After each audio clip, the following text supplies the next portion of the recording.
안녕하세요. 안녕하세요. 아침 일찍부터 와주셔서 감사드리고요. 저는 여기 이름이 써 있는데 이름이 원수예요. 그래서 어렸을 때는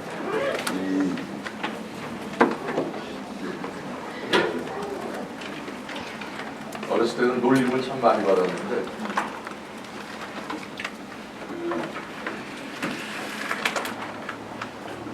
그러니까 장점은 있더라고요. 그러니까 한번 만나면 제 이름을 잘 안 잊어요. 근데 가끔 제 성은 예전에 친구들 만나면 이시로 기억하는 친구들이 좀 있어요. 왜냐면 어렸을 때 하는 이wen수야, 이wen수야. 그리고 동명이인을 제가 살면서 한 번도 못 만났고, 그리고 이제 북한을 가니까 제 이름을 감히 못 불러. 그러니까 북한은 여러분들 보셨는지 모르지만 김정은 위원장이 김영철 비서를 부를 때 김비서 이렇게 안 하고 영철 동지라고 해요. 그러니까 이제 미국식으로 하면 퍼스트 네임을 부르는 거죠. 그게 어떻게 보면 더 맞는 거죠. 왜냐하면 김은 이제 가족이기 때문에 받은 거고 이름이 내 이름인 거죠. 그리고 이제 북한 사람들이 저를 원수 동지나 원수 선생이라고 불러야 되는데 이 원수라는 이름을 입에 못 올리는 거예요. 왜냐하면 이제 한 분 계시는데 감히 이제 그 이름을 부르는 게 이게 불경이다 이런 생각이 드는 거죠. 그래서 제 옆에 앉아서 제 카운터파트였던 북한 양반이 부부장이었는데 이 귀 속에다 대고 부모님이 어떻게 그렇게 이름을 지어주셨냐고. 그래서 제가 제 이름이 그래도 괜찮다는 걸 북한에 제가 외교부 있을 때는 남북장관회담에 외교부 대표로 갔었고 유엔에 가서는 유엔이 북한에서 하고 있는 사업이 많습니다. 그래서 또 북한에 여러 번 갈 기회가 있었는데 그때마다 제가 좀 존경을 받았습니다. 제 이름에. 오늘 여러분들께 이제 설명을 드리는 것은 국제회의 또 국제협상, 그러니까 국제자가 붙었죠. 국제자가 붙은 것은 국가가 둘 이상이 뭔가를 한다는 뜻입니다. 그러니까 국제라는 것은 국가 간이라는 뜻이죠. 그래서 이제 국가 간의 회의, 국가 간의 협상. 이걸 이제 어떻게 잘할 것이냐. 근데 사실 저희가 일상생활을 하면서도 항상 무언가 토의하고 무언가 거래를 하죠. 근데 그거를 국가로 확장한 거죠. 그리고 또 국가들 간으로 확장하는. 그러니까 여러분들이 일상생활에서 하고 있는 거를 좀 더 공식화시키고 넓히면 그게 이제 국제회의, 국제협상이 되는 거예요.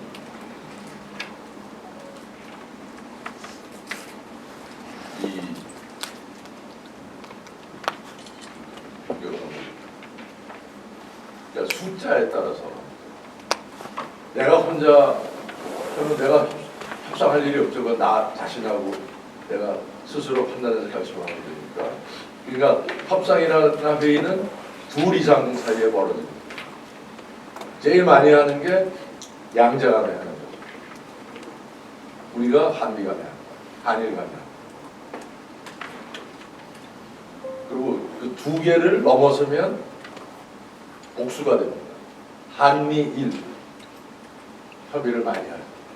또 한중일 협의도 하죠. 그리고 육자회담이라는 걸 이제 북한 핵 문제 때문에 했는데 그거는 6나라가 하는 겁니다.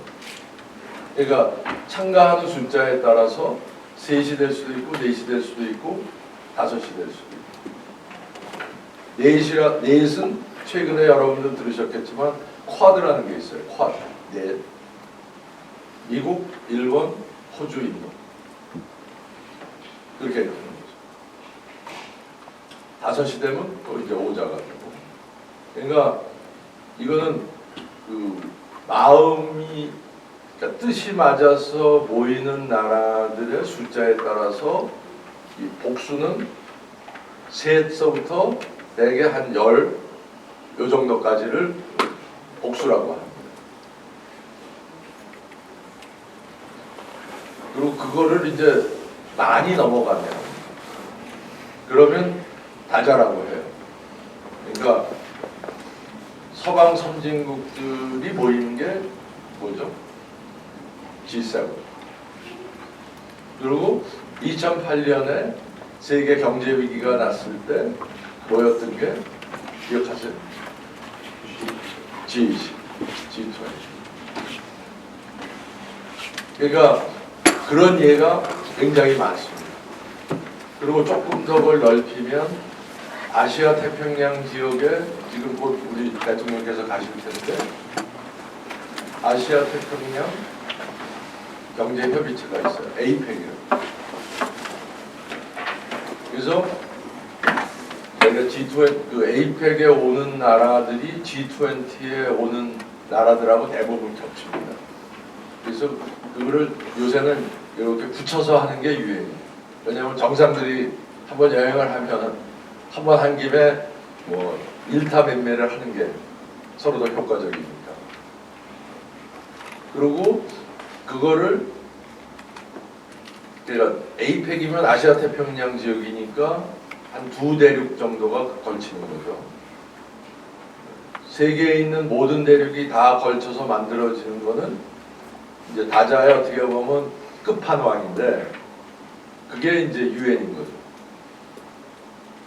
세계 5개 대륙에 193개 국가가 다 들어와요. 그래서 이거 양자복수 다자의 자꾸 내가 힘이 너무 센 모양이에요. 그리고 이제 누가 주최를 하느냐. 제일 많이 하는 건 정부가 하죠. 에이펙, G20 다 정부가 하죠. 쿼드, 한미일, 한중일 다 정부가 하죠. 근데 민간도 할 수 있어요. 그러니까 민간 기관들끼리 뭐 의사협회가 세계 의사협회 총회를 할 수도 있고 뭐 학자들이 모여서 그러니까 뭐 철학을 하시는 분들이 철학자협회 이런 회의를 하실 수 있고 그리고 혼성 요새 하이브리드가 유행이죠. 섞어서 그러니까 정부와 민간이 섞여요. 근데 왜 섞일 것 같아요? 정부와 민간. 그냥 드는 생각. 편. 한국에처럼 좀 민간의 목소리를 듣기 위해서. 그렇죠. 그러니까 민간의 목소리를 듣면 그리고 또 정부끼리 하면 이행을 할 때 어차피 민간의 도움을 받아야 됩니다. 그러니까 양방향으로 다 도움이 될 수 있는 듣기도 하고 전파하기도 하고 그래야 이행이 쉬워지는 측면이죠. 그리고 정치적인 측면에서는 정부끼리 모이려면 상당히 빡빡합니다. 왜냐하면 정부 간의 입장이 안 맞으면 또 양국 간에 문제가 생기면 회의하기가 힘들어요. 한일 관계가 나쁘면 한일 당국자가 앉아서 협의하는 것 자체가 힘들어요. 여론이 안 좋으니까. 그럼 그럴 때 이 하이브리드를 씁니다. 무슨 얘기냐면 민간이 초청하는 거예요. 그런데 정부 당국자를 불러요.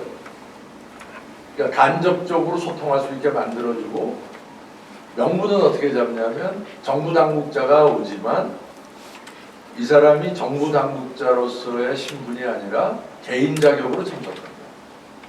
그러니까 이렇게 보호막을 쳐주는 거죠. 그리고 그 회의에 와서 정부 당국자가 얘기하는 것은 정부의 입장이 아니라 개인 의견이다. 그래야 빠져나갈 구멍이 좀 생기고 설명이 쉽죠. 이런 회의 왜 했냐? 할 때 이건 우리가 한 게 아니고 민간이 하는데 정부 관계자가 개인 자격으로 갔다. 뭐 휴가 얻어서 갔다. 이렇게 얘기할 수도 있고. 그냥 뭐 개인적으로 참석하는 거다. 그러니까 그런 이제 퇴로를 열어주는 거죠. 그래서 이 하이브리드를 많이 씁니다. 그래서 이거를 이제 영어로 하면 정부 간 회의는 트랙 1이라고 해요. 민간 회의는 트랙 2. 하이브리드는 고사이니까 1.5라고. 그러니까 여러분들이 어디 언론 보도 이런 나올 때 트랙 1.5 이러면 그게 무슨 뜻인지를 이제 아실 수 있는 거죠. 요 트랙 1 to 1.5는 국제회의에서 엄청나게 많이 쓰는 용어입니다. 이걸 숙지를 해두시면 이제 많은 도움이 되죠.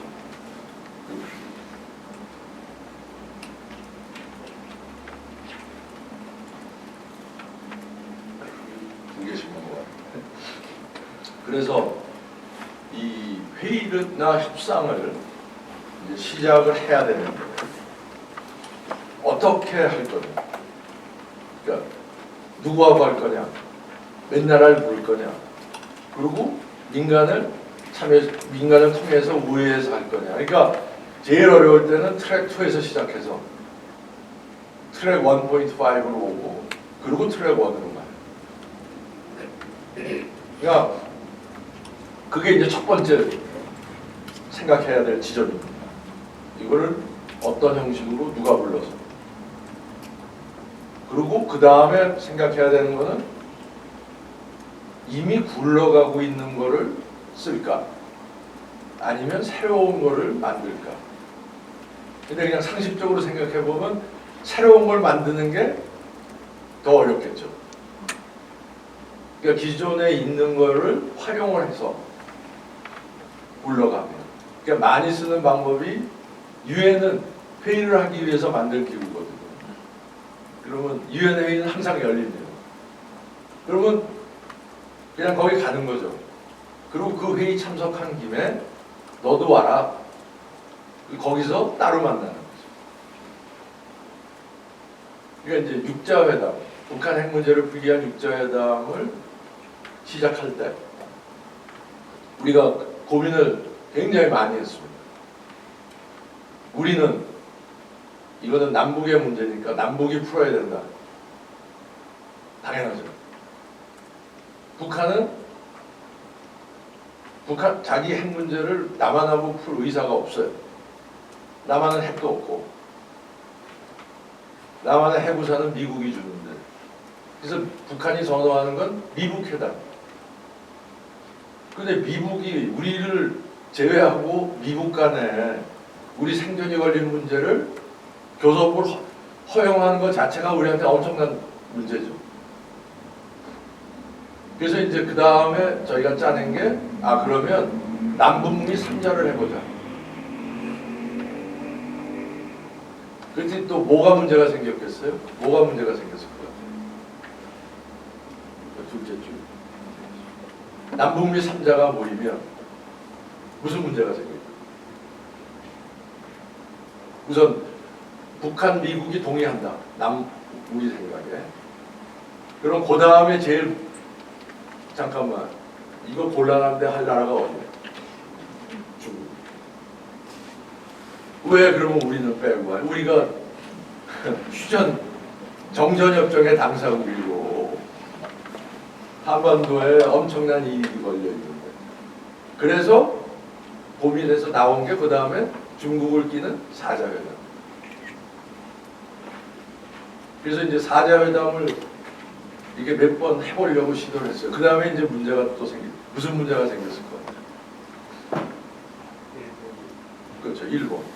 또 러시아.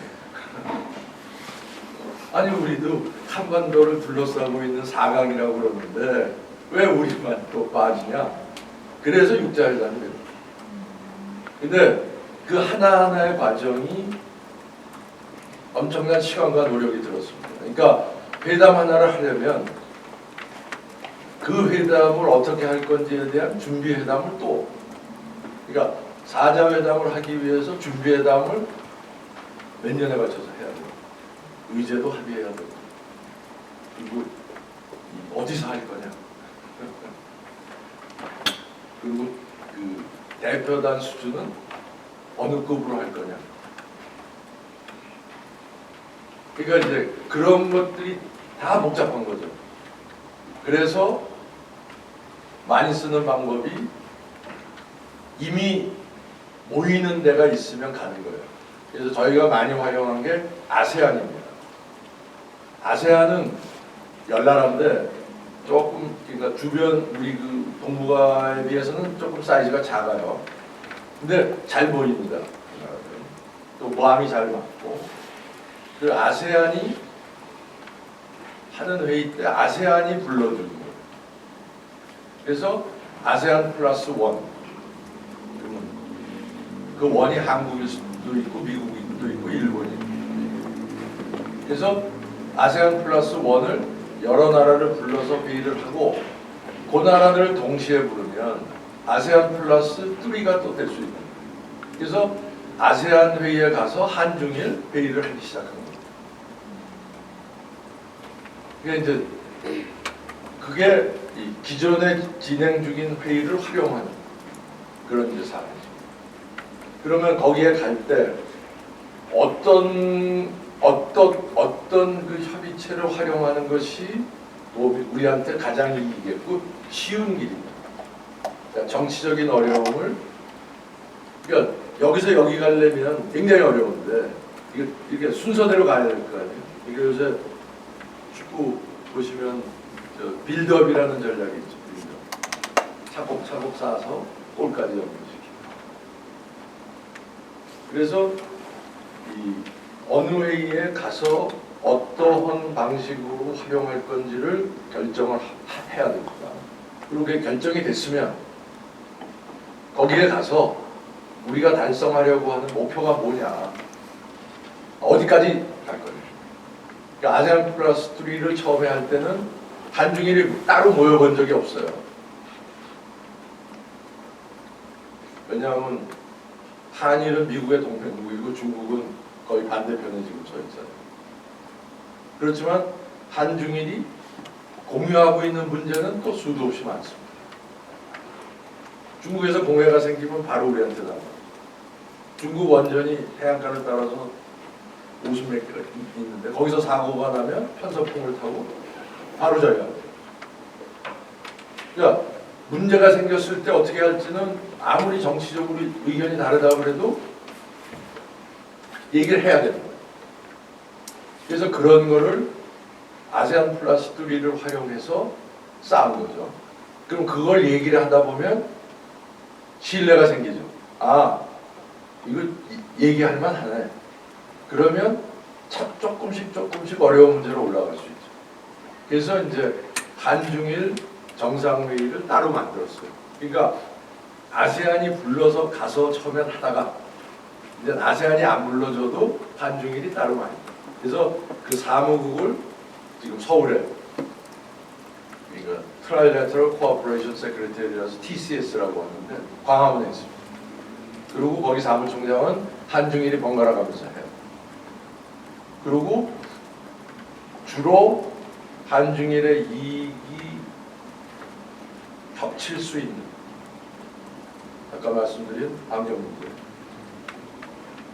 그 다음에 경제 통상, 좀 기술적인 문제, 정치적인 문제는 아직은 좀 어렵죠.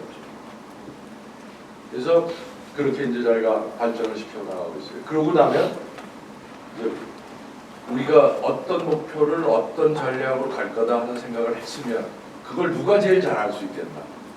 그러니까 그거를 실행에 옮기려면 결국 사람이 해야 되잖아요. 그럼 대표단을 어떻게 짤 거예요? 그러니까 이게 민간이든 정부든 어디에 가서 우리가 무슨 일을 하겠다고 정해지면 그 다음 첫 번째 해야 될 일은 누가 어떻게 구성할 거예요? 그러니까 수석 대표는 누가 되고 참여하는 정부 회의면은 부처는 어디를 참여시켜요? 민간도 비슷하죠. 민간에도 회사에도 부서가 여러 개 있습니다. 그거를 가야 될 사람과 그거의 수준을 정해야 돼요. 너무나 이제 당연한 이야기인데 이것도 뭐 또 쉽지는 않습니다. 그러니까 정부를 예를 들면 정부 부처 간의 이익이 지향하는 그 가치와 이익이 일치하지 않아요.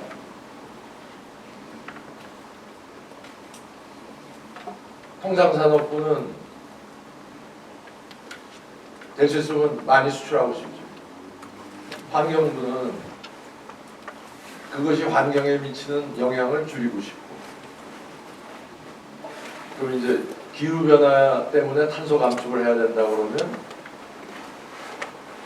산업통상부는 산업계의 이익을 대변해야 되니까 대실수 안 하고 싶은 거죠.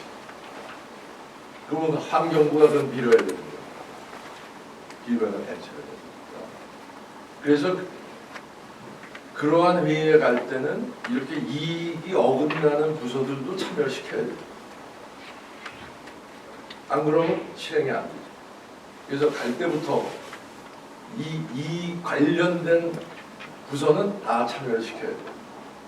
그렇게 해서 우리가 여러분 나라 전체로 지향하는 목표가 무엇인지를 합의를 해야 되는 거죠.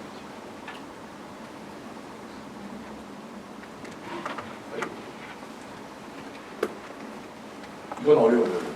새로운 틀을 우리가 만들자. 그러면 이제 뭐 순서는 같습니다. 우선 목표가 이게 그러니까 뭐를 해야 되겠다. 북한 핵을 없애야 되겠다. 우리가 기후변화를 위해서 탄소를 감축해야 돼. 큰 목표죠. 그러면 거기에 그 목표에 항상 그 목표라는 거는 이 바닥이 있고 이제 천장이 있죠. 그러니까 요게 우리한테는 제일 좋은 거고 여기는 제일 나쁜 거죠. 근데 요 바닥도 굉장히 중요합니다. 그러니까 우리가 절대로 양보할 수 없는 거. 이게 바닥이 되는 거죠. 얻으면 얻을수록 좋은 것이 그 최대치가 이제 천장이 되는 거죠. 그러면 실제 회의나 협상에 가면 결국 요 두 선 어딘가에서 합의. 그러니까 상대가 있기 때문에 어느 한쪽도 100% 이길 수 없어요. 왜냐하면 상대방의 여기는 나의 여기이기 때문에. 그러니까 결국 협상을 하면 어디선가 타결이 되죠. 그러니까 협상을 잘하고 능력이 있고 힘이 있고 레버리지가 있는 쪽은 자기의 천장 쪽에 가깝게 가게 하겠죠. 힘이 좀 딸리고 전략도 약하고 이 능력이 좀 모자라는 거의 이제 바닥 쪽으로 가겠죠. 그래서 결국은 협상은 이제 그 최대치와 절대로 양보할 수 없는 그 최소치 사이에서 이루어지는 건데 그걸 정했으면 거기에 맞는 이제 회의의 형식을 골라내야죠. 아까 제가 말씀드린 대로 핵 문제는 양자, 3자, 4자, 6자 이렇게 가는 거죠. 우리는 제일 좋은 거는 남북회담입니다. 남북회담. 북한은 절대로 양자회담을 하면 그건 무조건 미국이라 해야 됩니다. 자기들은 미국하고 상대하겠다. 그래서 그것도 상대방의 입장을 생각하면서 형식을 찾아 나가는 거죠. 그 다음에 의제를 정해야 돼요. 뭐를 할 거냐. 남북 장관급 회담을 하면 요새는 이제 다 끊어졌지만 북한은 핵 문제를 절대로 의제에 안 올리려고 해요. 이거는 남쪽하고 할 일이 아니다.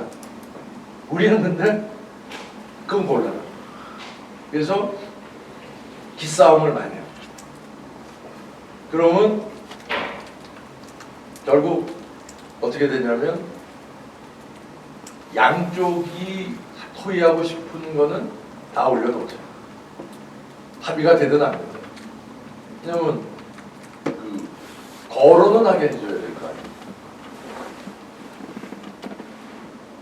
그러니까 의제를 어디까지 정할 것이냐에 따라서 벌써 협상의 결과도 영향을 미치는 겁니다. 핵은 절대로 안 된다 그러면 우리가 밀린 거죠. 그러면 북한이 원하는 그것만 협의하겠다고 가는 게. 그래서 그 의제를 어떻게 합의하느냐도 굉장히 중요한 수순이죠. 그 다음에 이제 절차. 이게 이제 기존에 있는 회의체에 갈 때는 거기에 다 rules of procedure라는 게 있습니다. 그러면 그거를 따라야 돼요. 우리도 국회에 가면 국회법, 국회 규칙을 따라야 돼요. 그거 어기는 사람이 일단 밀리는 겁니다. 그러니까 굉장히 이게 절차가 뭐 실질 내용에 관계가 없는데 그게 뭐 그렇게 중요해 할 수도 있지만 그 절차를 잘 활용해서 실질 측면에서 부족한 거를 메울 수 있는. 그러니까 이 협상이나 회의를 잘하는 그 나라들을 보면 이 절차를 굉장히 잘 활용.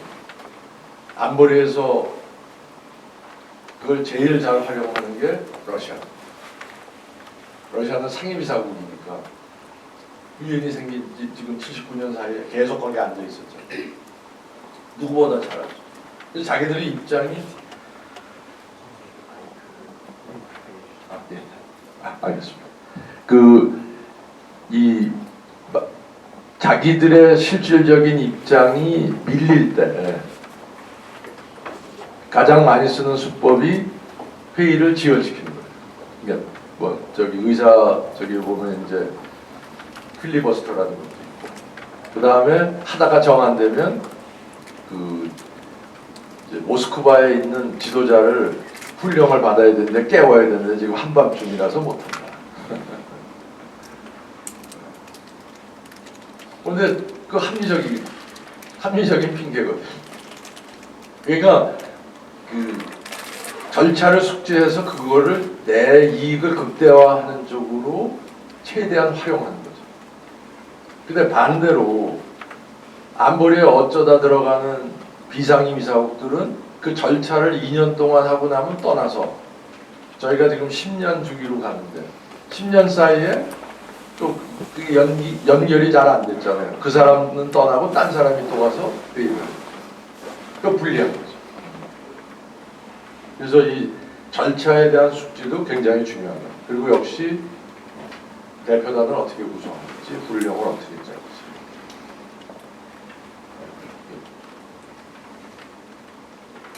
그리고 협상이 개시가 되고 나면 이것도 뭐 당연한 이야기인데 누가 어떤 역할을 할 건지, 이제 아까 뭐 기후 탄소 감축하면은 환경부와 저희가 중국하고 처음 수교를 하고 여러 가지 조약을 교섭을 했는데 항공협정이라는 거를 저희가 교섭을 했습니다. 근데 그때 국토교통부는 항공사의 이익을 배분하는 거죠.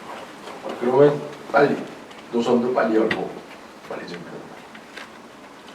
그 당시 외교부는 그것도 중요한 이익이지만 더 중요한 이익은 한중 간에 지금 그 해상 하늘에서의 경계선이 없어요. 그러면 항공사가 우리 관제 통제를 받다가 어느 지점에서 중국 관제국으로 넘길 건지, 관제 이항이라고 그러는데 그 선을 몇 도로 할 거냐, 굉장히 중요한 거죠. 왜냐하면 그게 나중에 바다에서의 경계를 그을 때 영어로 얘기하면 레퍼런스가 될 수 있고, 이미 하늘에서 우리가 합의한 게 있지 않냐, 그러면 바다에서도 그렇게 해야 된다. 근데 여러분들이 이제 못 들어보셨겠지만 그 평화선이라는 게 있어요. 평화선. 평화선이 언제 그어졌는지 아세요? 한국전이 한참일 때 그 당시 이승만 대통령께서 느닷없이 평화선이라는 해상 경계선을 그었어요. 그래서 서해에는 124도에 긋고 동해에는 독도 바깥에 걷습니다. 그러니까 난리가 난 거죠. 지금 부산 낙동강으로 밀려서 나라가 간당간당 하는데 무슨 평화선언이야. 그것도 이제 그 당시 우리 그 전쟁을 도와주던 일본 난리 났고, 중국은 그 당시 이제 장개석 정권이 우리를 도와줬었고, 모택동 정권은 북한을 지원하고 있었습니다. 왜냐하면 지금도 중국은 서해가 대부분 자기의 바다다. 왜냐하면 황하에서 퇴적된 그 퇴적물들이 서해로 다 밀려가 있어서 대륙봉을 포함한 서해는 대부분 자기 거다, 이렇게 주장을 하고 있어요. 그 지금 남중국해, 동중국해, 중국이 거신 경계선을 보면 완전히 그냥 일방적입니다. 그죠? 다 무슨 뭐 필리핀서부터 시작해서 그 주변 바다가 다 자기 거라고 주장합니다. 그러니까 중국 입장에서는 한중간에 만약에 관제 이양이 된다면 124도가 아니라 최소한 125도에서는 해야 된다. 근데 그 1도 차이가 바다에서 30해리면 엄청 깁니다. 그리고 그게 서해 쭉 제주도까지 하면은 그 면적이 우리 그 지금 한국의 한 3분의 1 정도 돼요. 그러니까 그거는 우리가 외교부 입장에서는 이거는 영토, 영공, 영해, 주권에 관한 거니까 함부로 양보할 수 없다. 이렇게 됩니다. 그러면 그 악역은 외교부가 해야지. 그래서 그 교섭을 할 때 항공편을 어떻게 하고 어디로 가고 하는 거는 국토교통부가 하지만 관제 이양에 관한 거는 외교부가 한다. 정하고 가는 거죠. 2년을 했어요. 2년. 그 협상. 중국이 쓴 전략은 뭐냐? 우리를 불편하게 하는 거예요. 항공협정이 될 때까지, 그러니까 서울 북경 직항편을 허용을 안 했어요. 천진에 가게 했어요. 그래서 천진에 내려서 육로로 2시간을 북경까지 가야 돼요. 엄청 불편하게만. 그리고 그렇게 해서 그 한국 방문객들 또 뭐 정부 민간 대표단들이 느끼는 불편을 정부에 압력을 넣어서 관제 이양점에서 양보를 받아내겠다. 그 전략이었던 거죠. 근데 그 당시에 저희는 그러니까 국토교통부에 이게 만약에 그 항공 이 편의 때문에 양보를 해서 나중에 해상에서의 경기에 영향을 미치는 사태가 발생하면 그거는 우리가 책임져야 됩니다. 국토교통부를 포함해서. 그러면 국토교통부에서도 받아들이는 거죠. 아무리 급해도 이거는 외교부 입장에 따르겠다. 그래서 저희가 이제 2년을 버텼습니다. 굉장히 오래 버틴 거예요. 우리는 여론이 있는데 중국은 여론이 없거든요. 회의를 하면 아까 제가 그 최대치와 최소치가 있다고 그랬잖아요. 125, 124 양보가 없는 거예요. 그러니까 전충이 안 되는 거죠. 124.5도에서 할 수도 없고 우리는 평화선을 지켜야 되는데, 그리고 저쪽은 그걸 인정을 하면 해상 경기에 또 영향을 미치고, 그래서 2년 서로 평행선을 긋고요. 근데 결과를 말씀드리면 결국 저희가 원하는 대로 하고 단서를 달았어요. 이것이 다른 어떤 거에도 이 선례를 구성하지 않는다. 영향을 미치지 않는다. 그러니까 빠져나갈 퇴로를 열어준 거죠. 그래서 저희가 이게 중국하고 처음 한 협상인데 제가 참 당신들 참 협상 잘한다. 어떻게 이렇게 그냥 양보라는 게 없냐. 참 그리고 여론이 없으니까 우리는 돌아오면 협상 실패했다고 엄청 두들겨 맞는 거. 또 민선으로 왔다. 그랬더니 중국 대표가 저하고 이제 끝나고 저녁을 먹고 뭐 이렇게 술 한잔 하면서 얘기를 하는데 자기들이 더 어려운 상대가 있다는 거예요. 누굴 것 같아요? 중국이 더 어려워하는 협상 상대가 있다는 거예요. 북한. 중국은 당이 있고 당의 최고 지도부가 있잖아요. 북한은 한 분. 그래서 그 지시를 받은 거를 이행하지 않고 오면 죽는 거거든. 그러니까 절대로 안 불렀습니다. 그러니까 저희가 이제 제네바 합의라는 거를 이제 그 미국 간의 협상을 하고 우리가 뒤에서 도와줘서 이제 첫 1차 핵위기 때 제네바 협상 합의를 했어요. 근데 그 후속으로 저희가 이제 심포에 뭐 원자로를 지어주다가 중단이 됐는데 그 필요한 후속 협상을 하면 꼭 이제 북한이 뉴욕에 옵니다. 근데 와서 합의가 안 되는 거예요. 그러니까 미국도 혼나죠. 그러니까 우리 협상을 할 때 아까 제가 말씀드렸지만 어떤 방식의 어떤 장소를 고르느냐도 굉장히 중요해요. 협상은 뉴욕에서 하면 안 돼요. 왜냐하면 뉴욕은 너무 좋아. 그러니까 북한 대표단 입장에서 보면 뉴욕에 와서 호텔에 체류비 다 내주고 그러면 자기 일당도 생기고 얼마나 좋아요. 그러니까 협상을 빨리 끝낼 유인이 없는 거죠. 그러니까 그거는 실패한 전략. 그러니까 북한하고 뭘 하고 싶으면 북한 대표단이 편하게 느끼지 않을 곳을 택해야 돼요. 그러니까 그 유고슬라비아가 해체됐을 때 이제 6나라로 갈라졌는데 서로 싸웠죠. 세르비아하고 다 전쟁을 했으니까. 그때 미국이 택한 전략이 그때는 잘했어요. 그 미국 공군기지에 부른 거예요. 그래서 거기다 가둬놓고 당신들 합의될 때까지는 아무도 못 나간다. 그리고 미국의 협상 대표가 그 리차드 홀브루크라고 우리한테도 꽤 알려주신 분인데 꽤 악명 높은 협상가입니다. 성질 나쁘게. 그러니까 다 사람들이 내가 저 사람 얼굴 하루라도 덜 보는 게 좋다. 그 협상이 일찍 끝났어요.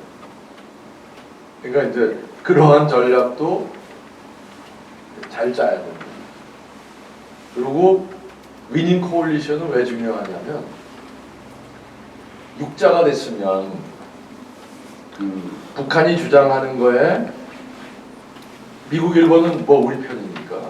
근데 중국, 러시아가 북한 입장에 완전히 경도되지 않도록 만드는데 또 굉장히 중요합니다. 그래야 북한이 이게 버티기가 좀 어렵거든요. 그래서 요새 북한 그 육자회담이 중단된 이유 중에 하나예요. 가만히 보니까 5대1이 된다는 거죠. 안보리 제재가 올라가면 중국, 러시아가 거기에 찬성을 하는 거예요. 그러니까 북한 입장에서는 자기 편 들어주려고 하는데 육자회담을 할 이유가 없는 거죠. 우리 입장에서는 성공했는데 그 성공 때문에 이제 안 굴러가게 된 거죠. 근데 요새 이제 다시 중국, 러시아가 이제 제재 이제 반대하기 시작하고 하니까 또 이제 좀 그 구도가 조금 이제 바뀌겠죠. 근데 북한이 핵을 가지는 거에 대해서는 중국은 절대로 받아들일 수가 없는 입장입니다. 왜냐? 북한이 핵을 가지고 남한을 위협하면 남한도 우리도 핵을 가져야 된다는 여론이 실제로 지금 올라가 있죠. 70% 이상으로. 그럼 한국이 핵을 가지면 당연히 일본, 또 일본이 핵을 가지면 대만. 그러면 중국 입장에서는 아시아에서 유일하게 핵을 공인받고 갖고 있고 상임이사국인 중국이 상대적으로 그 영향력이 내려가게 되는 거예요. 그러니까 중국한테는 그게 전략적으로 악몽인 거죠. 그래서 처음부터 중국은 좋아하지 않았어요. 그다음에 세 번째는 당연한 얘기인데 철저히 준비해야 되죠. 그러니까 상대방을 알고 나를 알았으면 그거에 맞는 준비를 해야 됩니다. 그러니까 제일 중요한 게 목표의 최고치와 최소치. 근데 협상하다가 빨리 해야 된다는 생각을 하면 잘못하다가는 이 최소치를 양보할 수가 있어요. 그리고 이게 하나의 협상이 하나의 이익만이 걸려 있는 게 아닌 경우가 있죠. 그러니까 항공 아까 말씀드렸으면 관제, 그다음에 해상과 하늘에서의 경계. 그건 어떻게 보면 두 개의 다른 겁니다. 연결은 돼 있지만 다른 겁니다. 그러면 최소치는 뭐가 돼야 됩니다. 비행기는 좀 불편하지만 천진을 통해서 가는 것도 우리는 감내할 수 있는 거죠. 그렇지만 이 주권에 관계되는 관제 이양점에 대해서 양보하는 것은 그거는 곤란한 거죠. 그러니까 그 사안에 따라서 최소치가 어떤 게 돼야 됩니다. 그거를 내부적으로 치열한 토론을 거쳐서 정해야 됩니다. 그래야 협상에 가서 한 목소리를 내요. 협상에 가서 다른 목소리가 나오면 상대방이 그걸 간파하고 그거를 이용합니다. 내분을 이용하는 거죠. 그래서 내가 협상에 가서 제일 잘하려면 우리 안의 목소리부터 통일시켜야 돼요. 그러니까 저희가 외교에서 굉장히 어려움을 많이 겪는 게 외교 사안에 대한 우리 국내 입장이 갈리는 경우가 많아요. 그 진영 논리에 따라서. 그건 아주 치명적입니다. 그러니까 제가 한국 외교관 생활을 하면서 우리 그 주변의 사관들하고 협상을 하면 가서 이제 설명을 쫙 합니다. 그럼 듣고 있다가 근데 지난 정부에서는 그렇게 얘기 안 해요. 그러면 또 몇 년 지나면 또 바뀔 걸 알죠. 그럼 자기 마음에 안 들면 우리한테 맞추는 게 아니라 우리 정부가 바뀌기를 기다려요. 그러니까 우리 협상력이 엄청나게 약화되는 거죠. 그러니까 우리 안에 나를 알고 우리가 철저하게 이게 하나의 목소리를 모이지 않으면 그 협상은 필패입니다. 필패. 그래서 그게 참 우리 외교의 큰 문제예요. 우리 안에 목소리가 단합이 안 되고 진영 논리에 따라서 왔다 갔다 합니다. 이건 굉장히 곤란한 거죠. 그러니까 정치적으로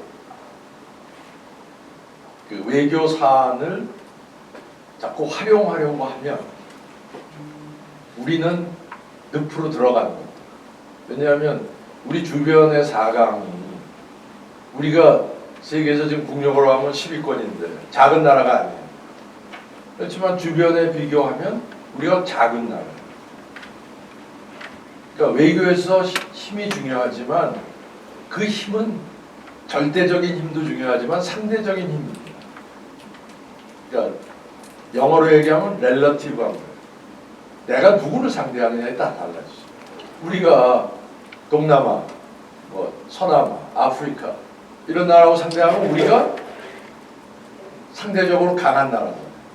그렇지만 우리 주변에 있는 나라들은 우리보다 약한 나라가 없어요. 북한은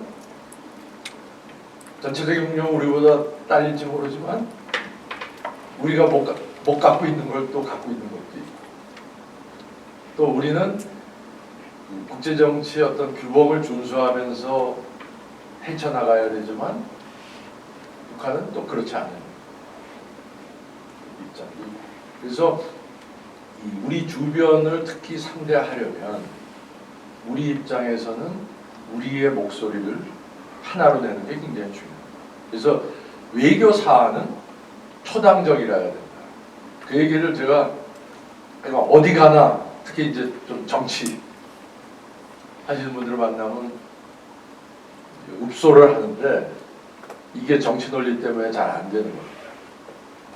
그러니까 제가 그냥 한번 예를 들면 이게 한반도 문제, 북한 핵 문제를 봐서 한반도 문제는 주변 4강, 6자회담 그 당사국들이 여섯이 있죠. 그러니까 한반도 문제라는 마차에 짐이 있다고 하면 그 앞에 말이 6마리가 있는데 다 생각이 다른 거예요. 자기가 그 말들의 생각이 다 다르단 말이죠. 그러면 방향성을 잡는 거는 우리가 돼야 됩니다. 우리가 가운데 방향을 잡고 해야 이게 뭐 이리로 갔다 저리로 갔다 안 하고 올바른 방향으로 갈 수 있지 않습니까? 근데 우리가 중앙에 그 방향을 잡는 말이 돼야 되는데 우리 생각이 왔다 갔다 하면 이게 어디로 가겠어요? 그 말이 산으로 가겠지. 평야로 가야 되는 거예요. 그래서 반드시 우리 입장에서는 우리가 달성하려고 하는 어떤 외교적인 목표가 있으면 그거에 관해서 초당적인 이해를 확보하는 게 가장 중요해요. 그래야 상대방들도 이거는 한국 사람의 100% 일치한 생각입니다. 그러면 우리말을 경청하죠. 근데 우리가 이렇게 반반으로 갈려져 있다. 그러면 아무도 경청을 안 해요. 그래서 이 철저한 준비, 내부 단속, 내부의 의견을 모으는 그 과정이 굉장히 중요해요. 빨리빨리. 그 다음에 이제 네 번째는 적재적소. 그러니까 누가 강한 입장을 취하고 누가 약한 입장을 취할 것이냐. 그러니까 누구는 좀 영어로 얘기하면 굿캅 역할도 하고 배드캅 역할도 해야죠. 이제 북한 핵 문제 예를 들어서 한미 간의 역할 분담을 한다. 그러면 어떤 때는 좀 미국이 센 이야기를 하고 우리가 뭐 미국이 저렇게 세지 않냐. 그러니까 니네가 이 정도에서는 양보해야 된다 하는 국감 역할을 할 수도 있고 어떤 때는 그걸 반대로 할 수도 있고 그러니까 역할 분담이 안 되면 다 센 방향으로 가면 타협이 안 되는 거죠. 그러니까 이제 속된 말로 좀 하면 세게 겁도 주지만 좀 얼르고 달래는 역할도 누군가는 해야 되는 거죠. 그리고 그 역할을 파트너 간에도 나눌 수 있지만 우리 대표단 안에서도 나눠야 된다. 그러니까 이제 관제의항 이런 문제에 대해서는 외교부가 센 입장을 유지해 배드캅 역할을 해야 된다. 국토교통부는 국감 역할을 해야 된다. 그래서 그거를 할 수 있는 그러니까 전문 지식이 있어야죠. 그리고 그거를 상대방한테 설득력 있게 전달할 수 있는 그 사람들을 짜야 됩니다. 그리고 그거를 현장에 가서 그 활동하는 사람들이 예상치 못한 상황에 처했을 때 본부에 물어보면 본부에서 방향을 잡아줄 컨트롤 타워가 더 필요하죠. 그 다음에 환경을 유리하게. 요거는 이제 아까 제가 예를 들었지만 협상을 상대방이 너무 편한 데 가서 하면 그건 협상이 안 되는 거예요. 그 사람들은 거기서 계속 있는 게 좋은 거예요. 근데 빨리 끝나지 않으면 안 되게 환경을 만드는 그것도 전략. 그러니까 뭐 홈그라운드로 부르면 홈그라운드의 이점도 살려야 돼요. 그리고 어떤 다른 장소를 간다 그러면 아주 첨예하게 양쪽의 입장이 갈릴 때는 중립적인 장소로 가요. 그러니까 그 장소를 어디로 가느냐 하는 데서도 운동장이 좀 기울 수가 있습니다. 그러니까 한쪽에 유리한 거를 반드시 주장을 하게 돼 있죠. 그러니까 이제 김정은 트럼프 일기 때 그 회담 장소도 싱가포르 했다가 하노이 했다. 그 다 거기에 뒤에 있는 보이지 않는 수싸움과 기싸움이 있는 거죠. 어디를 골라서 할 것이냐. 그래서 많은 경우에 이란 핵 합의를 할 때는 비엔나를 선택을 했어요. 이유지만 중립적인. 그러니까 당사자들이 받아들일 수 있는. 지금 중동전이 한창이죠. 그 협상은 도하에서 합니다. 카타르. 그러니까 아랍 국가 중에서도 그래도 그 하마스의 뒤에 있는 이란과 그래도 소통 창구가 있는 카타르를 선택합니다. 그래야 입장이 이렇게 대척점에 서 있는 당사자들이 동의를 합니다. 이건 완전히 불리한 지역이다 그러면 가고 싶지 않은 거죠. 왜냐하면 거기 가서는 팔을 비틀릴 가능성이 크니까. 그래서 환경을 유리하게 하는 게 굉장히 중요해요. 그 다음에 아까 제가 말씀드린 최소 바텀 라인을 정했으면 흔들리지 않고 지켜야 돼요. 여론, 그 다음에 상부의 양력. 그래서 저도 그때 이제 협상할 때 많은 경우에 이제 그 미에 계시거나 더 저기 다른 기관에 있는 데서 그 좀 빨리 좀 타결하라고 이제 압력이 들어오고 그때 왜 우리가 이걸 지키지 않으면 안 되는지는 설명을 할 수 있어야 돼요. 위치에 상관없이 직위고하에 상관없이 원칙입니다. 거기서 밀리면 깨져버리는 거죠. 그래서 그걸 꿋꿋이 지켜야 돼요. 그 다음에 절차, 아까 말씀드린 대로 절차를 숙지해서 내 입장을 유리하게 만드는데 활용할 수 있어야 돼요. 그러니까 이런 걸 또 잘하는 외교관들이 인도, 파키스탄.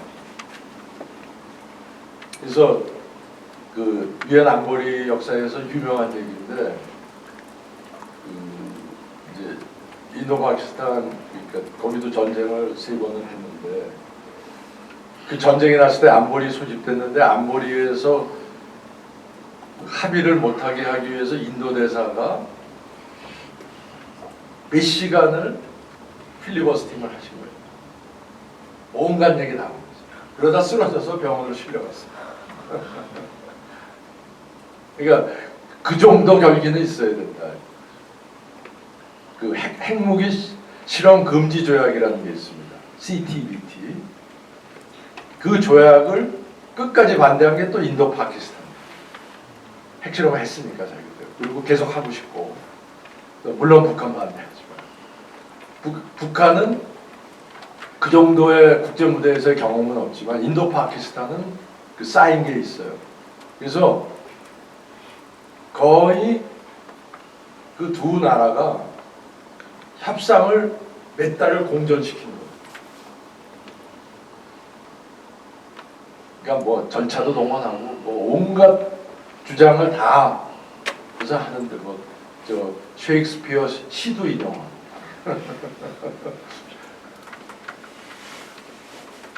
그건 대단한 능력이죠. 그래서 제가 물론 뭐 그게 저희는 그 입장에 반대하는 나라 중에 하나니까 핵실험 금지돼야 된다.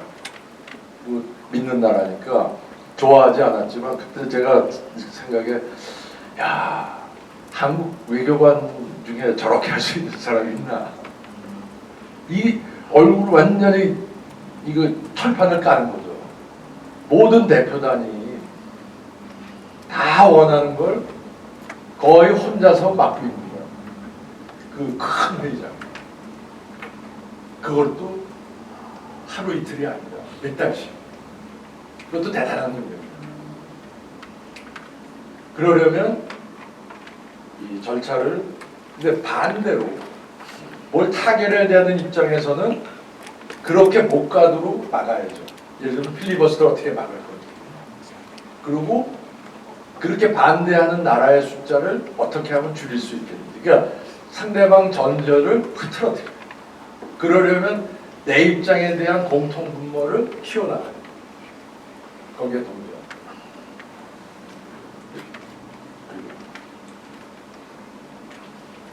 당연히 중요한 거는 결과인데 완급은 조절해야 됩니다. 그러니까 밀고 당기기를 어떤 때는 급하게 하지만 어떤 때는 버텨야 될 때도 있으니까 유연하게 해야 돼요. 그래서 피하셔야 될 거는 내가 뭔가에 쫓기고 있다. 압력에 하에 있다는 걸 상대방이 느끼면 절대로 내가 원하는 대로 협상 안 됩니다. 여러분들이 가게에 가서 이제 어디 물건값을 흥정하면, 제가 이제 인도 근무를 했는데 인도 상인들은 뭘 하면은 한 3배쯤 불러요. 그러면 이제 무조건 전 3분의 1로 깎죠. 협상이 안 됩니다. 그러면 내가 이거 꼭 안 사도 된다는 걸 보이기 위해서 그럼 난 간다. 나와야 돼. 그러면 그 사람이 나를 다시 부르면 내가 이제 원하는 대로 되는 거예요. 근데 그거 안 가고 쭈삣쭈삣하면 3분의 1은 안 되죠. 3분의 2는 줘야 돼요. 근데 그거를 그 장사를 잘하는 그 사람들은 귀신같이 합니다. 그러니까 그게 말하는 것도 있지만 내가 나의 그 행동, 그러니까 그 바디 랭귀지. 그래서 내가 그러고 또 결정타는 이거 내가 다른 데서 사봤는데 그 3분의 1을 샀다. 나 그걸로 가겠다. 그래? 그러면 이제 그걸로 흥정이 되는 거죠. 그래서 이 서두른다는 인상을 절대로 주면 안 돼요. 그러니까 내가 의연해야 됩니다. 그리고 결정적인 순간이 왔을 때는 이제 내려쳐야 됩니다. 그러니까 이게 영어 속담에 있는데, 이게 When iron is hot, you have to strike. 그러니까 새가 달구어졌을 때 그걸 칼로 만들든지 도구로 만들려면 그때 내리죠. 그리고 물러서고 아까는 이제 그 8번은 속도지만 9번은 큰 목표를 봤을 때 우리가 이루려는 목표가 3개가 있었는데 제일 중요한 게 1이고 그 다음 거에 우선순위가 2하고 3이 좀 낮다. 그러면 어차피 협상은 최소와 최대 사이에서 이루어지는 거 아닙니까? 그러면 조금 덜 중요한 거에 대해서 내가 대국적으로 양보하는 모습을 보이는 것도 필요한 거죠. 어차피 다 내가 원하는 대로 안 될 건데 내가 물러서도 될 거는 흔쾌히 물러서 주는 거죠. 그러면 상대방의 어떤 그 선의를 내가 얻을 수도 있는 거죠. 그러니까 이게 저는 이제 바둑을 좋아하는데 바둑에서 제일 피해야 되는 게 소탐 대신. 눈앞에 보인다고 그 작은 이익을 하다가 거기 집착하다가 그거 하다가 보면 큰 거를 잃을 거예요.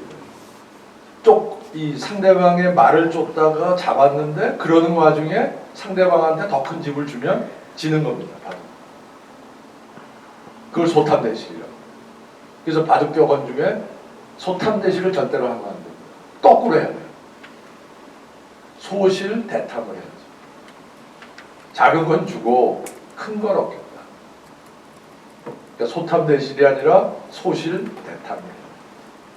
그리고 절충은 창의가 필요합니다. 창의. 왜냐하면 KO는 없어요. 다 판정식입니다. KO는 나라가 거의 지금 이제 망할 지경이 돼서 도저히 뭐 어떻게 할 수가 없을 때나 가능한 거죠. 그래서 제로섬으로 몰고 가서는 힘듭니다. 그러니까 윈윈을 만들어야 돼요. 그래서 상대방이 가져가는 윈이 자기가 상대방한테 준 것보다 크다고 생각하게 만드는 게 창의적인 기술입니다. 내가 큰 마음으로 너한테 훨씬 더 많이 줬다. 그래야 될 거 아니야.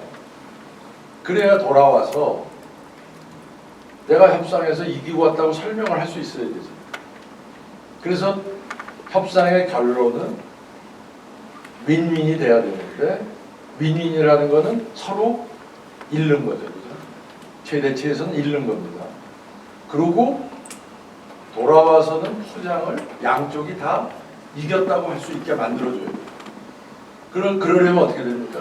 내가 설명할 때 내가 100% 이겼다, KO 시켰다 이렇게 하면 안 되는 거죠. 논리. 이게 어려운 거죠.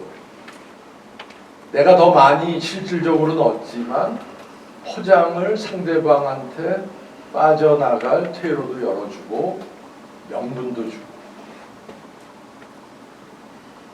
그걸 못하면 협상은 타결될 수가 없는 거죠. 그래서 제가 그냥 10계명을 기독교 신자라서 10개를 나름대로 정리를 했는데 이게 제가 실제로 이제 외교관 생활을 한국 외교부에서도 했고 이제 유엔에 가서 유엔에서 한 10년 반 정도 했는데 그 무대가 이제 한국 외교의 중심은 이제 사강과 북한과 그리고 주변으로 이렇게 가는데 유엔은 이제 전 세계를 안아야 되고 거기에 관심은 문제가 많은 중동 아프리카.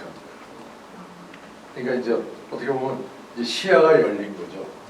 그런데 어떠한 회의나 협상에 가도 결과는 이 10가지가 잘 준비가 돼야 내가 또는 내가 속한 조직 아니면 내가 속한 나라, 내가 속한 기부의 이익이 커질 수 있는. 그러니까 여러분들이 이제 여러 많은 분야에서 일을 하시는데 그 어떠한 일을 하실 때에도 이런 생각을 가지고 국제회의와 협상에 임하시면 좋은 결과가 있을 걸로 제가 나름대로 좀 희망을 해봅니다. 오늘 긴 시간 들어줘서 감사드리고요. 뭐 질문 있으시면 질문 받도록 하겠습니다. 감사합니다. 질문이 있으신 분들은 손 들어주시면은 저희가 마이크 가져다 드리겠습니다. 질문해 주시면 됩니다.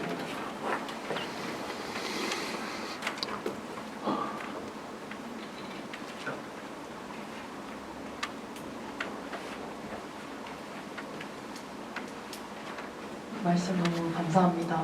많은 것을 배울 시간이었습니다. 한 가지 궁금한 게 있는데 그 에이펙 같은 경우에는 그 아까 말씀 주셨던 것처럼 장소가 되게 중요하다고 말씀 주셨었는데 에이펙이 이번 2025년에 한국에서 열리게 되는데 사실 이번에 경주, 인천, 제주 이런 식으로 좀 많이 피 튀기는 경쟁을 했다고 들었습니다. 근데 경주로 베뉴가 선정이 되었는데 그거에 대해서 어떻게 생각을 하시는지 궁금합니다. 제가 지금 이제 정부를 떠났으니까 그 이제 선정 과정이 어떻게 됐는지는 정확히는 모릅니다. 근데 그러니까 에이펙 정상회의를 저희가 이제 몇 차례 했는데 죽어 있어요. 그러니까 물론 당연히 이제 서울에서 하고 부산에서 하고 그리고 이제 어느 도시에서 하느냐 하는 거는 또 그 해당 도시 입장에서는 굉장히 중요한 기회죠. 그 도시를 세계에 알릴 수 있습니다. 그러니까 이제 아까 이제 피 터지는 경쟁이라고 표현을 하셨는데 할 수밖에 없죠. 인천은 서울에 한국에 들어오는 밥, 또 제주도는 이제 한국 어떻게 보면 문화, 그 자연유산의 보호고, 경주는 또 이제 우리 역사, 문화 이런 어떻게 보면 나름대로 다 주장할 수 있는 이유들이 상당하죠. 근데 이제 그 결정을 할 때는 여러 가지 요인을 고려할 수밖에 없습니다. 그러니까 저도 이제 외교부에 있을 때도 정상회의를 여러 번 해봤고 유엔에 가서도 많은 회의를 해봤는데 그 많은 정상과 몇천 명의 대표단을 불러오려면 제일 중요한 게 공항과 호텔입니다. 그러니까 대개 정상을 따라오는 그 대표단들이 그 정부에서 제일 고위직이거든요. 그러면 그 호텔이 그걸 감당할 수 있어야 되죠. 특히 이제 미국 대통령이 오면 그 호텔 하나를 통째로 쓰거든요. 그리고 전용기가 그러니까 내릴 수 있어야 돼요. 그러니까 이제 그런 영어로 얘기하면 로지스틱스 측면의 고려도 굉장히 중요할 수밖에 없다. 그러니까 이제 여러 항목을 놓고 평가를 하는 거죠. 도시들은 다 하고 싶어 하지만 여러 가지. 그러니까 그런 한국의 어떤 좋은 이미지를 주기 위해서 그 도시가 갖는 매력은 무엇인가도 있고, 그 다음에 로지스틱스를 감당할 수 있겠는가도 있고, 또 정치적인 측면에서는 또 이제 지역적인 안배. 이제 이게 제일 아마 외국 정상들 입장에는 제일 편한 건 서울일 거예요. 그래서 대사관도 다 서울에 있으니까. 그렇지만 또 저희 입장에서는 그 이제 국토의 균형 발전 이런 것도 중요하죠. 그래서 이제 그런 항목들도 고려가 될 수밖에 없고. 그래서 이제 그런 게 다 이제 종합적으로 고려가 돼서 낙점이 되지 않았을까 하는 게 저의 추측입니다. 네, 또 네, 마이크 가져다 드릴게요.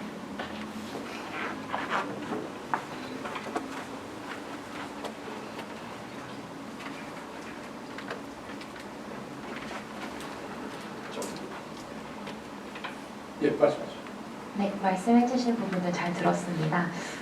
사실 국내뿐만이 아니라 어쨌든 유엔이라는 굉장히 다양한 국가와의 관계가 모이는 곳에서 외교 활동도 하신 점을 굉장히 존경스럽게 생각하면서 들었는데 제가 궁금했던 점은 어쨌든 외교 환경 자체가 내가 정말 성공했다와 아니다라고 사실 흑백으로 가르기가 굉장히 어려운 상황인데 사실 국내에서 이제 다양한 여론들이나 대중의 생각은 사실 뭔가 명확한 게 보이지 않으면 사실상 이게 진전이 되지 않은 것이 아니냐 하는 조금은 아쉽지만 좀 섣부른 판단들이 많은 것 같습니다. 이런 외교라든지 국제관계 어떤 진전이나 이 과정들에 대해서 조금 더 대중들이 어떻게 하면은 조금 더 뭐라고 해야 될까요? 유연한 시선으로 받아들일 수 있을지에 대해서 평소에 생각해 두신 부분이 있다면 그 점을 한번 들어보고 싶었습니다. 예, 그 굉장히 그 중요한 질문인데요. 그러니까 고생을 해서 좋은 결과를 얻어냈는데 대중이 생각하는 거는 그게 아니다. 굉장히 실망스러워. 그래서 지금 특히 이제 인터넷과 디지털 정보 사회로 들어가고 그 다음에 SNS 소셜 미디어가 이렇게 전 세계를 그냥 실시간으로 연결하고 있는 시점에서 그러니까 어떻게 알릴 것이냐, 그러니까 홍보 전략이 굉장히 중요해졌죠. 근데 회의나 협상을 하다 보면 그 대표단들은 보안 유지에 굉장히 신경을 쓸 수밖에 없습니다. 왜냐하면 상대방에게 양보를 하면서도 그것이 상대방이 많은 것을 얻었다고 생각하게 만들려면 너무 많은 것이 여론에 나가면 그게 판단의 기준이 돼버리거든요. 그러니까 협상이 타결되기 전에 먼저 나가버리면 이거를 얻는 걸로 생각을 했는데 못 얻었다. 그럼 우리의 실패가 되고, 또 반대로 이렇게 나가면 상대방은 내가 얻을 줄 알았더니 그게 아니네. 이렇게 되죠. 그래서 협상을 하는 사람들은 보안 유지에 극도로 그러니까 민감하면 민감할수록 더 신경을 쓸 수밖에 없어요. 그래서 마지막 타결될 때 설명을 하려고 하죠. 근데 그러고 나면 이 마지막 타결된 것을 잘 포장을 해서 설명을 할 시간이 없는 거예요. 그냥 결과가 실시간으로 나와버리니까 자기들 마음대로 해석하게 돼요. 그러면 진영이 갈려있으면 반대쪽에서는 실패를 부각하고 이게 그 다음에 수습이 어려워요. 그래서 그게 항상 어떤 회의나 협상을 할 때의 딜레마, 보안 유지를 해야 되면서도 타결됐을 때 우리가 원하는 메시지를 어떻게 줄 것이냐. 그리고 그것이 이게 초연결 사회로 들어가면서 더 어려워집니다. 그래서 저는 어떤 대표단을 짤 때 반드시 홍보 전문가, 그러니까 그 타결이 될 지점이 보이면 그것을 어떻게 설명을 할 건지의 스토리를 미리 생각해서 타결과 즉시 내보낼 수 있는 전문가가 더 필요합니다. 그래서 지금 제가 정부나 유엔 있는 지금 제 친구 후배들께 얘기를 할 수 있는 거는 그러니까 포장에도 굉장히 신경을 많이 써요. 그리고 이제는 그 영어로 얘기하면 내러티브거든요. 그 내러티브가 먼저 하는 사람이 선점하는 거거든요. 그걸 어떻게 만들어낼 것인지에 대한 그것도 굉장히 중요해요. 그러니까 제가 아까 이제 절차가 중요한 요번이 협상을 성공시키는 과정에 대한 쉽게 얘기했고, 타결된 지점이 보이면 이걸 어떻게 홍보를 할 것이냐가 굉장히 중요해요.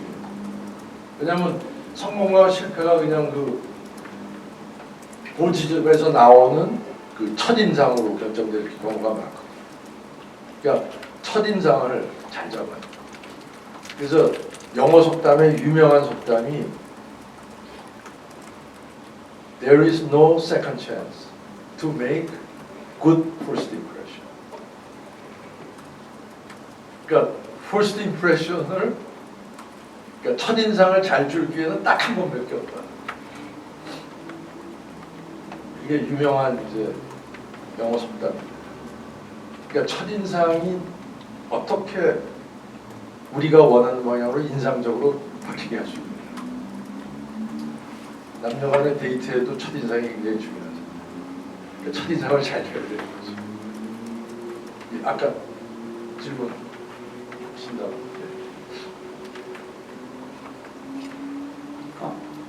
오늘 강의 중에서 사실 가장 기억에 남았던 게 이제 외교 정책이라는 게 사실 모든 사안을 다뤄야 되니까 결정하기가 되게 쉽지가 않다는 것을 오늘 중국의 협상 사례를 통해서 배웠던 것이 가장 인상 깊었습니다.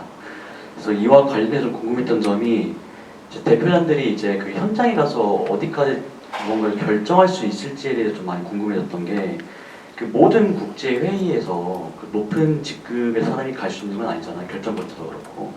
근데 어쨌건 그렇지만 현장에서는 그 사람이 직급이 어쨌든 간에 현장에서는 이제 나라의 대표이게 되다 보니까 현장의 판단을 최대한 존중하시는 건지 제가 예전에 다른 외교부 강의 들었을 때는 거의 현장에 나가신 분은 의견을 전달하고 이제 다시 돌아와서는 또 비공식 회의를 이제 본부랑 계속 연락하고 다시 전달하는 이런 소통의 창구 역할밖에 못한다라고 들은 적이 있었거든요. 좀 그래서 그 점이 어떠셨는지 궁금했습니다.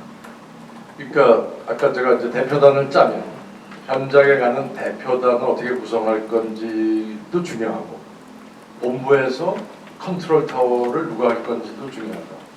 두 개가 다 중요합니다. 근데 협상의 성격에 따라서 그러니까 그냥 가서 본부에서 정해진 거를 그냥 가서 전달하고 들은 거를 와서 할 수 있는 협상도 있지만 아까 제가 예를 들은 그런 중국하고의 협상 또 이제 북한하고의 뭐 핵 협상 이런 거는 현장에 가는 대표단의 판단이 굉장히 중요해요. 왜냐하면 거기 가서 내가 설명을 어떻게 하느냐도 중요하고 거기에 대해서 상대방이 물러설 건지 안 물러설 건지에 대한 판단도 내가 해야 됩니다. 그러니까 저희가 유엔에 가입하고 이제 5년 후에 안전보장이사회 이사국이 됐어요. 그때 이제 제가 안전보장이사회의 한국 참사관으로서 그러니까 한국 대표단에 제가 일종의 코디네이터 역할을 했습니다. 그러면 전 세계 문제가 다 올라와요. 아프리카, 중동 특히 많죠. 문제가 거기서 많이 생기니까. 그러면 거기서 현장에서 토론이 몇 시간씩 어떤 때는 이제 진짜 한밤중까지 하다가 안에 훈련 받아야 된다고 그러고 그 다음날 아침에 다시 숙게 되고 그 상황. 그건 본부에서는 알래야 알 수가 없죠. 무슨 얘기가 오고 갔는지. 물론 생방송되는 회의도 있어요. 그 안보리가 큰 회의장 발언하는 그 뉴스로 나가는 거는 그거는 공식 회의입니다. 근데 대부분의 회의는 95%는 그 큰 방 뒤에 있는 작은 방이 있어요. 비공식 회의장. 거기서 이루어져요. 거기는 카메라가 없습니다. 그러니까 본부에 앉아서 알 방법이 없어요. 그러니까 그때는 저희가 보고를 하면 반드시 우리 입장을 어떻게 해야 되겠다는 판단을 내가 보내야 돼요. 본부에서 결정을 할 수가 없어요. 그러니까 뭐가 어떻게 돌아가는지를 알 수가 없잖아요. 결정을 할 수가 없어요. 그러니까 내가 판단해서 보낸 그것이 우리 정부의 입장이 될 가능성이 엄청나게 높은 거죠. 그래서 저는 그때 개인적으로도 많이 배웠고 제가 그때 아프리카 문제를 담당을 했었는데 우선 제일 먼저 한 게 제 책상 앞에 아프리카 지도를 붙여놨어요. 뭐 루안다에서 이제 제노사이드가 나왔죠. 그럼 어디 있는지 우선 알아야 되죠. 공부를 해야죠. 그리고 거기에 어떠한 문제가 걸려 있는지, 특히 강대국들이 어떠한 입장을 갖고 있는지, 그리고 우리가 갖고 있는 이익은 무엇인지, 그리고 또 우리가 어떠한 국제법의 원칙, 뭐 인도주의, 어떠한 원칙을 여기서 견지하는 것이 우리의 문제를 다룰 때 우리의 입장을 일관되게 만들 수 있을까? 이런 걸 생각을 해야 됩니다. 우리 어떤 뭐 경제적인 이익이 걸려 있다고 해서 인도적인 참사가 일어나고 있는데 이건 못 본 척하자. 이런 건 안 되는 거죠. 근데 그 판단은 현장에 있는 사람이 할 수밖에 없었던 거죠. 그래서 제 답은 사안에 따라 다릅니다. 감사합니다.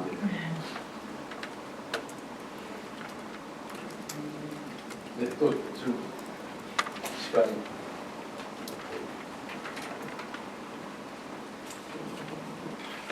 질문 더 없으시면 질문 없으세요? 네.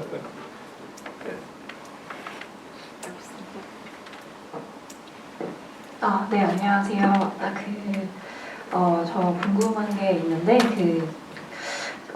트랙 1.5라고 해야 할까요? 그 하이브리드식으로 이제 구성이 되는 회의 또는 협상에 있어서는, 이제 다른 기업이나 뭐 다른 단체들도 참여를 하게 되잖아요. 그러면은 이제 뭐 기업이 그 자리에 같이 있게 되면은 뭐 그 같이 회의에 참여하고 협상에 참여했기 때문에 뭐 규제를 풀어달라거나 뭔가 이런 정부 간의 협상도 진행이 되는데 민간 협상도 그럼 별도로 진행이 되는 건지 아니면 하나의 아젠다에 따라서 협상도 하나로 이제 이 협상안도 이제 만들어지는 건지 궁금하고 그리고 두 번째로는 이제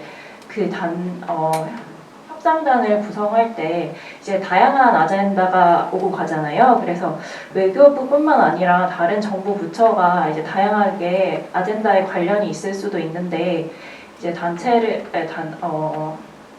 대표단을 구성할 때 모든 이제 정부 부처가 참여는 할 수가 없는 상황이기 때문에 근데 이제 회의에 참석하게 되면은 그 아젠다에 대해서 좀 심미 있게 다뤄야 되고 하지만 또 시차나 뭐 이런 아무래도 물리적인 게 다르기 때문에 그런 측면에 있어서는 다른 정부 부처와 어떻게 협의가 돼서 진행이 되는 건지 궁금합니다. 그러니까 말씀하신 대로 그러니까 이제 첫 번째 질문부터 이제 답을 드리면 이제 하이브리드로 구성이 되면 민간과 정부 관계자가 같이 가는 거죠. 그리고 그 많은 경우에 그러니까 트랙 2에서 정부를 부르는 겁니다. 그러니까 원래 회의는 트랙 2인 거죠. 왜냐하면 민간이 만나긴 쉬우니까. 그런데 민감한 입장을 가진 정부 관계자를 거기에 오게 하는데 개인 자격으로 오게 해서 창구를 열어주는 게 목표죠. 그래서 많은 경우에 그렇게 되면 개인 자격으로 온 정부 관계자가 보이지 않는 데서 따로 만날 가능성이 높다고 봐야죠. 그러니까 개인 자격으로 왔지만 정부 입장을 절충을 시키려면 그 고기회를 활용해야 돼요. 그러니까 민간에서 부른 회의는 그거대로 굴러가고 정부 관계자를 불러내서 민간하고 같이 전체 또 회의를 하죠. 거기서 개인 자격으로 발언을 합니다. 그러면서 서로 의견 교환하고 이러이러한 생각을 갖고 있구나 하는 것을 서로 알게 되는 거죠. 그러니까 상대방 특히 정부의 생각을 이해하게 할 수 있는 기회가 되는 거죠. 그러니까 서로 상대방의 입장을 알아야 절충점을 찾을 테니까. 그러고도 남들이 있어서 못한 민감한 이야기를 따로 만나면 밥을 먹으면서 할 수도 있고 그리고 그거는 뭐 다른 사람이 없으니까 훨씬 더 어떻게 보면 자유롭게 얘기할 수 있고 특히 이게 그러니까 그 대표단이 구성이 될 때 저희는 예를 들면 큰 이익이 걸린 부서들을 하죠. 근데 이제 그 독재 국가에서는 더 중요한 게 그 감시하는 사람이 더 중요할 수 있어요. 그러면 그러니까 안전, 보위 이런 쪽에서 대표단으로 들어와서 자기 대표단들이 어떻게 하는지를 감시합니다. 그리고 그 대표단들이 제3국에서 열리는 회의에 기회에 망명을 한다든지 이런 것도 막아야 되지 않습니까? 그래서 이게 그런 나라 외교관들하고 협상을 하면 특히 자기 편 사람이 있으면 말을 더 못해요. 근데 밥을 먹을 때 이렇게 하나씩 건너앉게 하면은 그 감시조가 못 앉을 경우가 있죠. 그러면 더 속마음을 편하게 얘기할 수 있는. 그러면 저희가 협상에 굉장히 그게 도움이 됩니다. 아, 이게 여기는 이런 게 중요한 거구나. 여기서는 이거는 양보를 얻어낼 수 있겠구나. 그런 걸 우리가 파악할 수 있는 거죠. 그래서 그거는 이제 그 상황과 그 상대방이 누구냐에 따라서. 근데 그게 이제 자유국가끼리 협상을 한다. 그럼 감시조 필요 없죠. 이제 두 번째 질문인데, 그럴 때는 그 우리 대표단 구성도 그러니까 큰 이익, 그러니까 이익이 한 5개 있다. 그 우선순위가 있으면 그 큰 이익 순서대로 가야죠. 5이 다 못 가면. 그럼 1, 2, 3가 가지만 그럼 4, 5는 누가 커버해 줄 거냐. 그것도 정해야죠. 왜냐하면 그것도 중요한 이익이니까. 그래서 안의 준비가 굉장히 중요하다. 대표단의 수준을 어떻게 할지, 숫자를 어떻게 할지, 역할 분담을 어떻게 할지.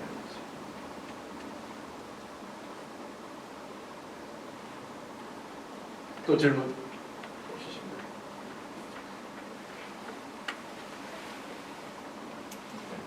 하세요. 편하게.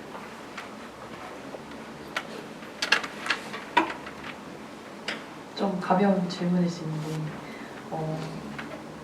많은 국가들과 또 정상분들을 만나시면서 가장 충격적이었던 문화 차이가 있었다면 어떤 것이 있는지, 아직까지도 기억에 나는 좀 문화적 차이라던가 그런 것들이 있는지 궁금합니다. 문화적 차이가 많죠. 그러니까 이 정상 중에 습관적으로 늦으시는 분들이 많고 그게 계산된 행동일 가능성도 크고 다 기다리게 만들고 늦게 나타나요. 그 유명하신 분들이 꽤 있죠. 근데 이제 상대방들도 아는 거예요. 또 늦을 텐데. 그러니까 그런데 반대로 그런 사람이 시간을 딱 맞춰서 나왔다. 그거 뭔가 아쉬운 게 있는 거 아니죠? 그죠? 잘 보여야 될 이유가 있다. 그러니까 그 정상들이 그 행동하는 패턴에서 이게 많은 걸 읽을 수도 있다. 그리고 어떤 정상은 말을 굉장히 잘해요. 특히 오바마 대통령 같은 거. 진짜 단련입니다. 근데 유엔에 와서 연설을 할 때 저는 이제 사무국이니까 그 여기 연단이 있고 회원국들이 앉으면 저희는 그 뒤에 앉거든요. 그냥 이제 회의 그 어떻게 되는지를 모니터하면서 지원해요. 그러면 이제 미국 대통령은요 항상 연설할 때 앞에 저게 있습니다. 그 프롬프터 모니터 투명한. 그러니까 사람들은 그 프롬프터 모니터가 떠 있는 걸 몰라요. 그러니까 굉장히 자연스럽게 눈을 맞추면서 하지만 그 프롬프터에 써 있는 거를 읽는 거죠. 근데 제가 진짜 오바마 대통령께 감탄을 한 거는 그 달변이신 분이 엄청나게 자연스러운데 그 프롬프터에 뜨는 단어하고 똑같아요. 근데 어떤 다른 정상은 이걸 읽다가 놓치고 다시 또 읽고 왜냐하면 그 떠 있는 걸 한 번도 안 읽어보고 연설 때 쓴 거예요. 근데 오바마 대통령은 제가 얻은 결론은 본인이 그걸 다 쓴 거고 본인이 어떻게 얘기할지를 다 머릿속에 있는데 그걸 그대로 옮겨놓은 거예요.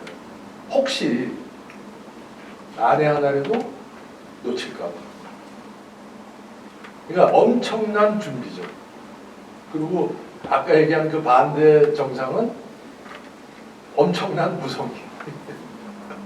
그러니까 해프닝이 많습니다. 이 책상에 앉아서 회의를 하는데 아까 이제 프롬프터 얘기지만 책상에 앉아서 하는 회의인데 한 정상은 이게 보좌관이 써준 거를 읽잖아요. 그런데 읽는데 한 페이지가 없어진 거예요. 읽다가 다음 문장이 연결이 안 되는 거예요. 갑자기 A 얘기를 했는데 B 얘기로 간 거야. 그러니까 자기도 읽다 보니까 당황하고 모든 정상들이 이거 뭐지? 그러니까 뒤에 보좌관이 일어나서 이제 그러면 그 나라의 국격과 그 정상의 수준이 다 알려지는 거야. 그럼 그 다음에 또 만나면 또 그러겠구나. 그러니까 공부 안 하고 온다는 얘기. 근데 그러면 안 되죠. 아무리 정상이에요. 자기가 그 나라의 대표.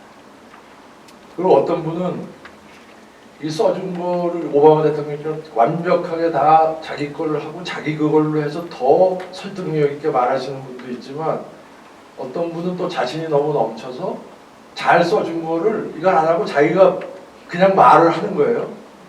근데 가다가 이게 이렇게 가야 되는데 이제 삼천포로 가는 거예요. 그러면 횡설수설하는 거예요. 그럼 다들 이거 언제 끝나나? 그렇게 되면 안 돼요. 그래서 이 훌륭한 지도자를 갖고 있는 것도 큰 복이다. 근데 선진국의 그 정상도 아까 말씀드린 뭐 한 페이지가 없다. 그다음에 프롬프터가 갑자기 아까 우리 하듯이 청산유수로 말을 했는데 뭐 정전이 돼서 이게 없어지면 말이 끊기는 거예요. 그럼 다 알죠. 아 저거 보고 읽다가. 근데 그런 상황이 생기는데 또 말을 잘하는 미국 대통령 중에 하나가 클린턴이에요. 연두교소를 가서 의회에서 하는데 보좌관들 실수로 엉뚱한 원고가 올라온 거예요. 근데 그걸 하나도 표가 안 나게 보좌관들이 바꿀 시간을 아까 이제 10분 저희는 쉬었지만 의회에 가서 연두교소 하는 거는 그건 실수가 없잖아요. 근데 이 양반이 몇 분 동안을 원고 없이 얘기를 한 거예요. 왜냐하면 물론 뭐 자기가 썼으니까 줄거리를 알고 있으니까기도 하고 평소에 달죠. 그러니까 그 사이에 고쳐서 다시 그 원고로 돌아갔지만 사람들은 몰랐는데 그게 나중에 이제 언론에다 그게 이제 그 백악관 스태프가 엄청난 실수를 한 거죠. 근데 이제 그런 일들이 안 생기리라는 보장은 없습니다. 그러니까 항상 제일 중요한 거는 나의 공부죠. 어떤 자리에 있든 간에 내가 철저하게 준비를 하고 그리고 그거를 설득력 있게 전달하고 그러면 듣는 사람들이 이건 좀 들을만하다. 그러니까 유엔에 가면은 6개국어로 다 통역을 해줍니다. 안보리 상임이사국 언어 플러스 아랍어 스페인 그래서 이제 6개인데 그 영어를 아주 유창하게 하는데 내용이 없으면 대표단들이 듣다가 이어폰을 내려가요. 뭐 전화로 입장 뻔하니까. 근데 영어가 막 서투른데 뭔가 이렇게 설득력 있게 전달하려고 하면 열심히 들어요. 그래서 제가 그때 얻은 결론은 중요한 건 영어가의 유창함이 아니다. 내용이지. 그러니까 유엔에는 영어가 하나가 아닙니다. 193개예요. 모든 나라가 다 영어를 하는데 다 달라요. 근데 내용이 있으면 듣고 알아들어요. 근데 내가 아무리 유창하게 미국식으로 해도 내용이 없으면 아무도 안 들어요. 그래서 제가 이제 후배들 가서 강의를 하면 영어 너무 유창하게 내가 잘한다 못한다 신경 쓰지 말고 주눅 들지 말고 중요한 건 내공을 쌓아라. 그리고 남이 들으면 들을 그 내용이 있는 말을 하면 다 열심히 듣 거예요. 근데 뻔한 얘기를 하면 딴 생각하죠. 국제회의에서도 국제협상에도 마찬가지예요. 그러니까 내가 나라의 어떤 이익을 대변하고 조직의 이익을, 회사의 이익을 대변한다고 했으면 누가 들어도 경청할 수밖에 없는 논리를 만들어내는 거예요. 그게 이제 성공의 어떻게 보면 가장 필수적이에요. 그 다음엔 이제 그 언어 능력이죠. 근데 언어 능력은 뭐 그건 어차피 다 이 그러니까 영어를 모국어로 안 쓰는 사람들이 이제 배우는 거니까 그 뭐 다 차이가 있을 수밖에 없어요. 뭐 영국 사람도 미국 영어 무시하고 미국 사람들도 영국 영어 뭐폼 잡는다고 그러고 그러니까 그거는 그 193개의 영어가 뭐 다 통하는 거니까 그거는 그러니까 나중에 그리고 또 그런 거를 많이 하면 할수록 자꾸 생기니까 그러면 무조건 틀리더라도 내가 전달할 내용을 열심히 뭘 하면 또 그걸 또 알아듣더라고요. 왜냐하면 그 문맥이 있으니까. 그래서 이 내공을 착실히 쌓는 게 가장 중요하다.